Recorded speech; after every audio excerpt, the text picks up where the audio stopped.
friends, today we're going to do a leopard cane, and I love this cane because it comes together super quickly but can pack a big punch, because who doesn't like a good leopard print, right? And also it's a lot easier, I think, or less time consuming than doing a slab where you tear the pieces and place them all down, because you can get a lot of bang for your buck out of this cane. And you can also make it really large so you can have a lot to use in many different things. So I showed you the kind of snow leopard version of it with the black and gray and white background. And then tonight we're actually going to be making this version, which is more of a traditional leopard. I used it to make these hoops, which I really love how they turned out. So you can do a lot of different things with it. So let's get started. So for this version of the cane, you're going to need 3 colors. I'm using a lighter tan for the background, a darker brown for the spots, and then black for the edging around the spots. So what you want to do to start out is just take your spot color and you want to roll some logs out of it. Now we're going to be using several of these logs, and they all should be different shapes and sizes. So we're just going to roll a rough shape here to get started. And as I'm rolling this up, of course, I'm just pinching and pressing it to make sure I don't have any air bubbles in that. I'm just going to trim it off here and begin to shape it in more of a log shape, and just assure that I don't have any air bubbles trapped in there. I'm just going to continue on here and make several of these little logs, all different thicknesses and shapes, and trim them all to the same length, which will be the length of my cane. So I just want to stop for a second and take a look at this leopard spots. So as you can see, none of the spots are the same, and they all have black going around them, but they are not continuously black around it. So it's not encasing the whole spot. It's kind of separated in places and dotty. And so that's the look that we're going to try to achieve here. So I'm just going to take some slices of my black clay and run them through my pasta machine at different thicknesses. You can see here I've got 3 different thicknesses. We're going to take this black, we're going to start wrapping pieces of it around these little logs of clay. And as you can see, they are not perfectly round. They're kind of smushed up in weird shapes, and it is perfectly okay if they're not the same all the way down the length of the cane either, because that will provide you more variation in your spots throughout your slices of your cane. So I'm just wrapping this around partway around that log. You can see the edges are a little uneven, and that's perfectly fine. In some sections, I'm going to make it thicker so that it's not just one even stripe around the spot, that it's differing thicknesses going around. So I'm just adding a couple extra layers in this one side of it, and it'll just be random kind of all the way around the cane. And this one I'm just going to go ahead and do it halfway around, but you could do it almost all the way around, or whatever you kind of want. You just want every one of these canes to be a little different. So you can see there that I placed another stripe of that cane, or that black clay on there, and I left a little gap so that there's gaps in that ring around the spot. And you can see here, I'm just tearing off pieces and laying them down. That's what makes this so easy, is absolutely zero precision is needed. In fact, it is not preferred. You want this to be as random as possible. So like I said, even down the length of the cane, it can be different, because once you start slicing into the cane, the spots are going to be different with each slice a little bit, and so that will give you a nice variation.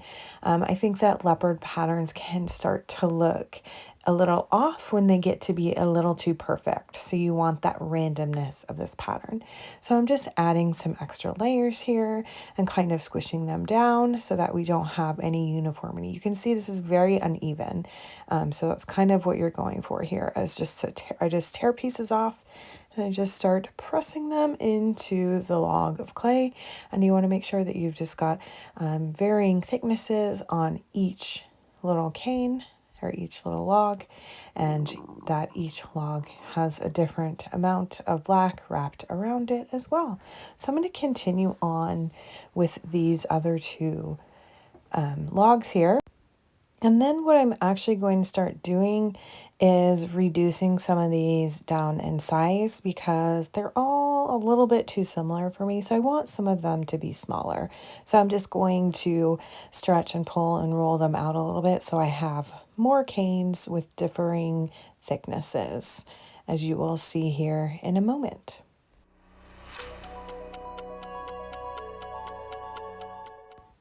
So you can see here the different sizes and thicknesses and the different variations in that black surrounding them. And you can see that there'll be a nice variation here. I still think I want just a little bit more variation, so I'm going to go ahead and make a few more just to add into there. One, to make the cane a little bigger, and two, to give it a little bit more variation. Because you'll see when we go to reduce the cane, I'm actually going to reduce it enough that 4 sections of it are going to be one cane. And so whatever you see is going to repeat in the cane 4 times. So you want to have a good amount of variation in there because it's going to repeat itself 4 times in one cane. And then when you put it out onto your slab, you'll obviously see the repeat even more. So the more of these you have, the better look I think you're going to achieve. Of course, we'll have to limit it somewhere or we'll have the most giant leopard cane ever. But I do feel like it needs just a few more in here. So I'm just going to go ahead and work on those.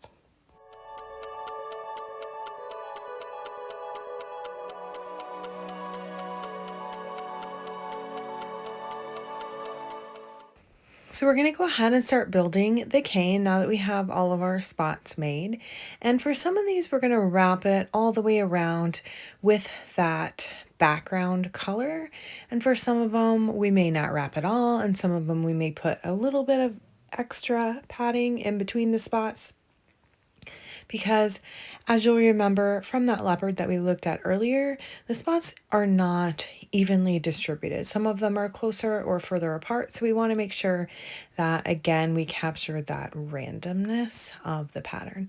So this one I went ahead and wrapped it all the way around, and then we'll take another piece and start moving from there. So this one, we're going to go ahead and wrap this one just part way around. So we're gonna just trim it off there before we get all the way around, so that way there won't be that thickness in between the two parts. Now, one thing to keep in mind is that you don't want the spots to actually touch each other. So once I butt this up against the other one, it does have that layer of the background color on the other one there. So you wouldn't ever want to put two parts that don't have the background color in between them up next to each other, because that's really going to smush your spots together, which is not how leopard spots are. So for this one, we will go ahead and wrap it just part way around as well. And we'll keep kind of building from here. And as you'll notice, as I'm building this together, some of them I may do it just part way around like this. Some of them I may even add some extra pieces of the clay in between there so that it provides a little bit more cushion, like so. So I'm just adding a little bit more in here. And one thing that you don't necessarily need to worry about is building in those filler pieces, like when we would normally use our triangle filler in canes. You don't necessarily need to worry about that here because of the fact that as the spots kind of squish a little, that's okay. That's kind of an effect that we like. You don't want them to squish into like a triangular shape, so you want to be a little bit aware of that, but we don't need to take extra caution to fill in a lot of those gaps. You don't want huge gaps because that'll leave air bubbles, but as far as making it perfect for a circle to go in there is completely not necessary. So I'm just going to go ahead and wrap this one. And as you'll notice, I did stick that last log in there without anything around it at all. And we're just going to rely on the ones around it having that extra layer there. And for this sheet around the spot, I actually used a little bit thicker of a piece. And sometimes I just go in and tear off. And like I said, the more random, the better here. So we do not need a perfection. And I will just go ahead kind of fold this piece over, and it'll give us even a little bit more of the background color in between those particular spots. So we'll just continue on like this, just randomly placing these spots all together, and I will meet you back here when I'm finished.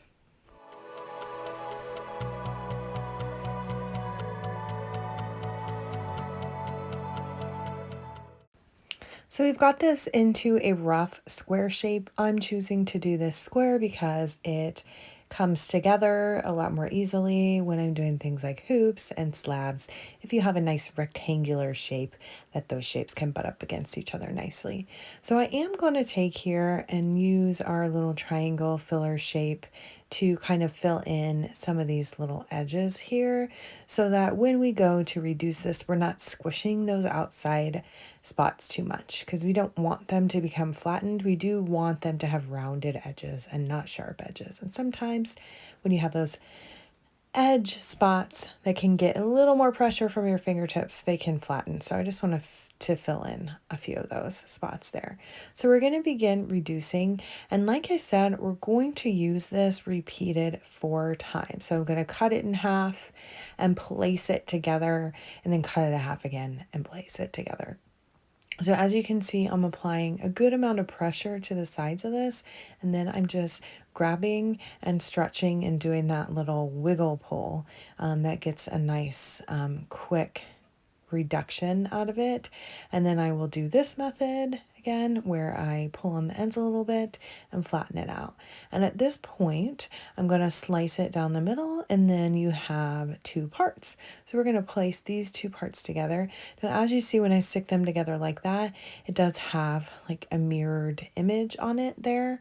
And I decided that I did not particularly like that. And so I went ahead and pulled them apart and turned that around a little bit so that it wasn't mirrored, that it was a little bit more random by putting the opposite sides together there.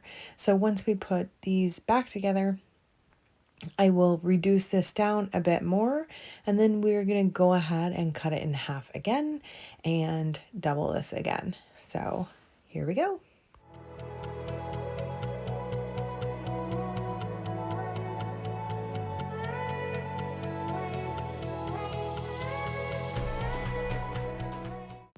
So once you have it into your 4 squares together like that, I'm just going to keep reducing this down until I have it the size and the shape that I want, which for my purpose is going to be to make hoops out of. And an acrylic roller is a great way to uniformly reduce your square canes by rolling on each side. Just make sure you're rotating often and not applying too much pressure. And there you have it, guys. And like I said, it comes together very quickly, and I love the pattern.